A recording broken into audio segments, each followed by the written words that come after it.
ಗ್ರಾಮದ ವಾರ್ಷಿಕ ಮಹಾಸಭೆಯನ್ನು ಇವತ್ತು ದಿನ ಇಟ್ಕೊಂಡಿದ್ದಾರೆ. ಈ ಒಂದು ಸಭೆಗೆ ಅಧ್ಯಕ್ಷತೆ ವಹಿಸಿರ್ತಕ್ಕಂಥ ಸುಬ್ರಹ್ಮಣ್ಯ ಅವರೇ, ಊರಿನ ಹಿರಿಯರಾದಂಥ ನಮ್ಮ ಕೃಷ್ಣಣ್ಣವರೇ, ನಮ್ಮ ಸ್ವಾಮಿಗಳೇ, ನಮ್ಮ DVR ರಘು ಅವರೇ, ಅಶ್ವತ್ಥನವರೇ, ನಮ್ಮ ಕುಮಾರ್ ಅವರೇ, ಮಂಜು ಅವರೇ, ಅದೇ ರೀತಿ ನಮ್ಮ ಊರಿನ ಹಿರಿಯ ಎಲ್ಲರೂ ಇದ್ದಾರೆ. ಅವರೆಲ್ರಿಗೂ ನಾನು ವಂದಿಸ್ತಾ, ನಮ್ಮ ಚಿನ್ನಾಯಕನಹಳ್ಳಿ ಅಂತಂದರೆ ನಮಗೆ ಇವತ್ತು ನಾನು ಹೊಸದಾಗಿ ನೀವು ಊರಿಗೆ ಬರ್ತಾಯಿಲ್ಲ. ಸುಮಾರು ಎಲ್ರಿಗೂ ನನಗೆ ಚಿರಪರಿಚಿತರೆ. ಯಾಕಂದರೆ ಆಲಂಗೂರು ಶ್ರೀನವ್ರ ಜೊತೆಯಲ್ಲಿ ನಾನು ಸುಮಾರು ದಿನ ನಮ್ಮ ಮುನ್ಷಾಮಣ್ಣವರಿದ್ದಾಗ ಆ ಕಾಲದಲ್ಲಿ ನಮ್ಮ ಕೃಷ್ಣನ ಚೇರ್ಮನ್ ಆಗಿದ್ದರು. ಆ ಕಾಲದಿಂದಲೂ ಸಹ ನಾನು ಎಲ್ಲರೂ ಚಿರಪರಿಚಿತರೆ. ನಾನು ಮೊನ್ನೆನೇ ವಿಚಾರಿಸಿದೆ, ಎಷ್ಟು ಬರುತ್ತಪ್ಪ ಹಾಲು ಫಸ್ಟ್ ಬಂದ ತಕ್ಷಣ ಚಿನ್ನಾಯಕನಹಳ್ಳಿ ಯಾಕೆ ಹೇಳಿದ್ರು ನಮ್ಮ ಸುಬ್ರಹ್ಮಣ್ಯ 1600 ಲೀಟ್ರ್ ಬರುತ್ತೆ. ಒಂದು ಬಿಲ್ಲಿಗೆ 8 ಲಕ್ಷ ರೂಪಾಯಿವರೆಗೂ ಬಿಲ್ ಬರುತ್ತೆ ಅಂತಂದರೆ ಬಿಲ್ಡಿಂಗ್ ಇದೆ ಅಂತಂದರೆ ಇಲ್ಲ, ನಾನು ಬಿಲ್ಡಿಂಗ್ ಮಾಡಿಲ್ಲ. ಯಾಕೆ ಇಷ್ಟೊಂದು ವ್ಯವಹಾರ ಇಟ್ಕೊಂಡು ಯಾಕೆ ಬಿಲ್ ಮಾಡಿ ಇದು ಬಿಲ್ಲಿಂಗ್ ಕಟ್ಟಿಲ್ಲ ಅಂತಂದರೆ ಅಲ್ಲೇನು ಸಮಸ್ಯೆ ಇದೆ. ಅದು ನಾನು ಏನು ಅಂದರೆ ನಮ್ಮೂರು ಒಂಥರ ನಮಗೆ ಮೊದಲಿಂದನೂ ಪರಿಚಯ ಇರ್ತಕ್ಕಂಥ ಊರು ಚೆನ್ನಾಗಿಲ್ಲ ಅನ್ನೋ ಒಂದು ಉದ್ದೇಶದಿಂದ ನನಗೆ ಓಟ್ ಹಾಕಿದ್ದಾರೋ ಹಾಕಿಲ್ವೋ ಅದ್ರ ಬಗ್ಗೆ ನಾನು ಪ್ರಸ್ತಾಪ ಮಾಡೇ ಇಲ್ಲ. ಅದು ನಾವು ಗೆದ್ದಾದ ಮೇಲೆ ಪಕ್ಷಾತೀತವಾಗಿ ಎಲ್ಲ ಬಿಟ್ಟು ನಾವು ಕೆಲಸ ಮಾಡಬೇಕು. ಅದರಲ್ಲಿ ಬೇರೆ ನಮ್ಮವರು ಎಲ್ಲರೂ ಇದ್ದಾರೆ ಅಂತ ಹೇಳ್ಬಿಟ್ಟು ಈ ಸಂದರ್ಭದಲ್ಲಿ ನಾನು ಬಯಸ್ತೀನಿ. ಮುಂದಿನ ದಿನಗಳಲ್ಲಿ ನಿಮಗೆ ಡೈರಿಗೆ ನನ್ನಿಂದ ಏನು ಬೇಕೋ ಅದು ಮಾಡು 100% ಆ ಕೆಲಸ ನಾನು ಮಾಡಿಕೊಡ್ತೀನಿ. ನೀವು ಎನಿ ಟೈಮ್ ಕರೀರ್ ಬೇಕಾದ್ರೆ ಬರ್ತೀನಿ. ಇಲ್ಲ ಆಫೀಸ್ ಬಂದ್ರೂ ನನ್ನ ಕೈಯಲ್ಲಿ ಏನು ಕೆಲಸ ಆಗುತ್ತೋ ಶಿಫ್ಟ್ ಕೆಲಸ ಮಾಡಿಕೊಡ್ತೀನಿ. ಈ ಬಿಲ್ಡಿಂಗ್ ವಿಚಾರನೂ ಅಷ್ಟೇ. ನೀವು ಏನು ಈಗ 7.5 ಲಕ್ಷ ಕೊಡ್ತಾರೆ, ನಾನು ಸ್ಪೆಷಲ್ ಗ್ರಾಂಟ್ ಅಂತ ಹೇಳ್ಬಿಟ್ಟು ನಾನು ಬೇರೆ ಇನ್ನೂ ಹೆಚ್ಚಿಗೆ ಕೊಡುವಂಥ ಒಂದು ಕೆಲಸ ಮಾಡಿಸ್ತೀನಿ. ಅದರಲ್ಲಿ ಹಂಗೆ ನೀವು ಬಿಲ್ಡಿಂಗ್ ಕಟ್ಬಿಟ್ಟು ಓಪನಿಂಗ್ ಟೈಮ್ಗೆ ನಾನು PMCನೇ ಮಾಡಿಕೊಟ್ಬಿಡ್ತೀನಿ ನಿಮ್ಮೂರಿಗೆ.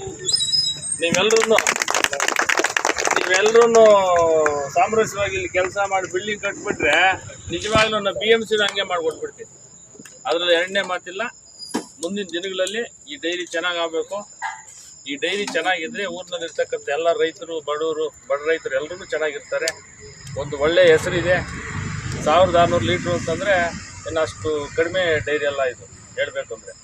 ಅಷ್ಟೊಂದು ಕಷ್ಟಪಟ್ಟು ಈ ಒಂದು ಡೈರಿಯನ್ನು ನೀವು ಪಾಲನೆ ಮಾಡ್ತಾಯಿದ್ದೀರಿ. ಇದನ್ನು ಒಳ್ಳೆಯ ರೀತಿಯಲ್ಲಿ ಉಪಯೋಗಿಸ್ಕೊಂಡು ಮುಂದಿನ ದಿನಗಳಲ್ಲಿ ನೀವು ಮುಖ್ಯವಾಗಿ ಈ ಬಿಲ್ಡಿಂಗ್ ವಿಚಾರ ನೆಕ್ಸ್ಟು ಏನಾದರೂ ನೀವು ಊರಿನವರೆಲ್ಲರೂ ಸೇರಿಬಿಟ್ಟು ನೆಕ್ಸ್ಟು ನಾನು ಜನರಲ್ ಬಾಡಿ ಅಷ್ಟರೊಳಗೆ ಬರೋಷ್ಟರೊಳಗೆ ಏನಾದರೂ ಒಂದು ಬಿಲ್ಡಿಂಗ್ ವಿಚಾರಕ್ಕೆ ನೀವು ಅದಕ್ಕೊಂದು ಅಂತ್ಯ ಆಡಬೇಕಾಗ್ತದೆ.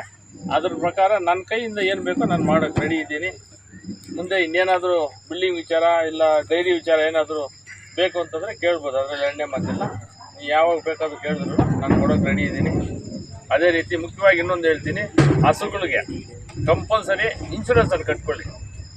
ಇನ್ಶೂರೆನ್ಸ್ ಅಂದರೆ ಈಗ ಒಕ್ಕೂಟದಿಂದ ನಾವು 1000 ರೂಪಾಯಿ ಕೊಡ್ತೀವಿ, ನೀವೊಂದು 1000 ರೂಪಾಯಿ ಹಾಕ್ಕೋಬೇಕು. ಎಲ್ಲ ಕಟ್ಟಿದ್ದಾರಪ್ಪ ಕಂಪಲ್ಸರಿ 90% ತುಂಬ ಒಳ್ಳೆಯದು. ಇನ್ನು ಇರ್ತಕ್ಕಂಥದ್ದನ್ನು ಅದನ್ನು ಕಟ್ಸ್ಬಿಡ್ರಿ. ಯಾಕಂದರೆ ಈಗ 80,000 ಮಾಡಿದ್ರಿ ಬೋರ್ಡ್ ಮೀಟಿಂಗಲ್ಲಿ. ಮೊದಲು 60,000 ರಿಂದ 70,000 ಕೊಡ್ತಾಯಿದ್ರು, ಈಗ 80,000 ರೂಪಾಯಿ. ಯಾಕಂದರೆ ಈ ಬಡವ್ರಿಗೆ ಹಸು ಏನೋ ಹೆಚ್ಚು ಕಡಿಮೆ ಆದರೆ ಇನ್ಶೂರೆನ್ಸ್ ಇಲ್ಲ ಅಂದರೆ 1,20,000 ಆಗ್ತದೆ ಈಗ ಹಸು ತಗೋಬೇಕಾದ್ರೆ. ಯಾರು ಈಗ ಅಷ್ಟೊಂದು ಬಡವರು ಅದೇನಾದ್ರು ಹೆಚ್ಚು ಕಡಿಮೆ ಆದರೆ ಇನ್ಶೂರೆನ್ಸ್ ಇಲ್ಲ ಅಂದರೆ ಎಲ್ಲಿ ತಗೋತಾರೆ ಹೋಗಿ. ಅದಕ್ಕೆಲ್ಲ ನೀವೆಲ್ಲರೂ ನೀವು ಸಹಕಾರ ಕೊಟ್ಟು ಎಲ್ಲ ಏನಿದೆ ಕಂಪ್ಲೀಟ್ 100% ಮಾಡಿಸ್ಬಿಡ್ರಿ. ಇನ್ನೇನಾದರೂ ನಿಮ್ಮ ಬಗ್ಗೆ ಡೈರಿ ವಿಚಾರವಾಗಿ ಏನಾದರೂ ಕೊರತೆ ಇದ್ದರೆ ನನಗೆ ಹೇಳ್ಬೋದು. ಮತ್ತು ಮ್ಯಾಟ್ಗಳು ಅದನ್ನೆಲ್ಲ ವ್ಯವಸ್ಥೆ ಮಾಡಿಸ್ತೀನಿ. ನೆಕ್ಸ್ಟು 2022ರಲ್ಲಿ ಬಂದಿರೋದ್ರಿಂದ ಆಮೇಲೆ ಬಂದೇ ಇಲ್ಲ. ಅದನ್ನೆಲ್ಲ ನನ್ನ ಮನಸ್ಸಲ್ಲಿದೆ. ನನಗೆ ಅಣ್ಣ ಇದನ್ನು ಸ್ಪೆಷಲ್ ಆಗಿ ನೀವು ಬರ್ಕೊಂಡು ಇಟ್ಕೊಂಡಿರೋ ನನಗೆ ಲಿಸ್ಟು ಬಂದ ತಕ್ಷಣ ಹೇಳು. ನೆಕ್ಸ್ಟ್ ಮಂತ್ GBM ಆದಮೇಲೆ ಅದು ಕೊಡೋ ವ್ಯವಸ್ಥೆ ಎಲ್ಲ ಮಾಡಿಸ್ತೀವಿ. ಇನ್ನೇನಾದರೂ ಸಮಸ್ಯೆ ಇದ್ದರೆ ಹೇಳ್ರಿ, ನಾನು ಬೇಕಾದರೆ ನಾನು ಬರ್ತೀನಿ, ಇಲ್ಲ ನೀವಾದರೂ ಬನ್ನಿ.